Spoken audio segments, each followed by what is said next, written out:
So this is the companion crop trial in winter oilseed rape. Clearfield, drilled on 21st of August. Down the bottom of the field there, there's a couple of breeds of mustard.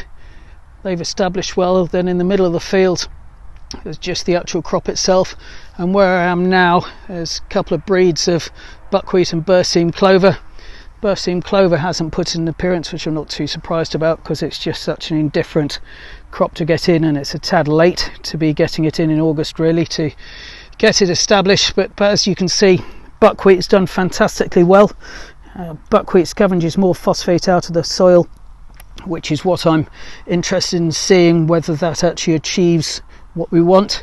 What seems to be interesting, and I'll try and get to the other side of the field to show you in a minute, is that where the buckwheat is, and certainly up there above the dogs and the trowel rung spade up towards the hedge, there's more buckwheat damage, and down below me, below the trowel, which is the edge of the buckwheat, there's more flea beetle damage. And what's interesting as well is there's the odd bit of flea beetle damage on that plant there, but also they've had a go at the buckwheat. Well, to my way of thinking, if they're having a go at the buckwheat but not the rape, that's got to be good in principle. I'm really intrigued to see what the tissue tests say later in the year.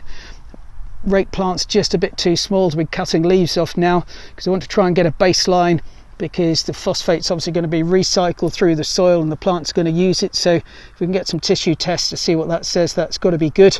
I'll just take another video in a minute and just show you the flea beetle damage above and below the buckwheat line.